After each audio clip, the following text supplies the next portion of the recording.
Aminata, fille d'un chef de village ouest-africain, croisa pour la première fois le regard de Pierre, un officier colonial français, lors d'une négociation politique. Ce qui aurait dû être un échange formel devint un moment d'étincelle. Aminata fut frappée par son respect pour son peuple, tandis que Pierre, déjà désillusionné par la colonisation, se sentit attiré par sa force et sa beauté. Peu à peu, leurs rencontres clandestines près de la rivière se multiplièrent, et l'amour interdit entre eux naquit dans l'ombre des conflits. Ils savaient que cet amour ne devait pas exister, mais ils étaient incapables de se détourner l'un de l'autre. Leur relation était une bombe à retardement. Aminata était promise à Diallo, un homme influent de son village, et son amour pour un colon était vu comme une trahison impardonnable envers sa famille et son peuple.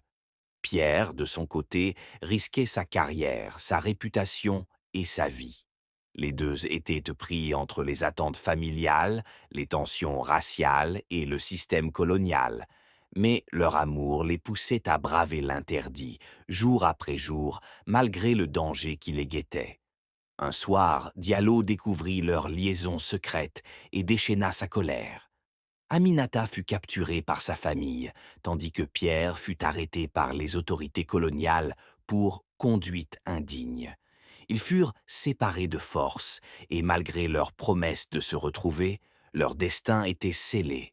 Pierre fut envoyé dans une autre région, loin d'Aminata, et elle, contrainte de se marier à Diallo, perdit tout espoir de liberté. Ils ne se revirent jamais. Leur amour, brisé par la haine, les coutumes et l'oppression, se perdit dans les méandres du temps, ne laissant derrière lui que le souvenir amer d'une passion impossible. Ainsi prit fin leur amour. Abonnez-vous pour plus d'histoires touchantes et captivantes.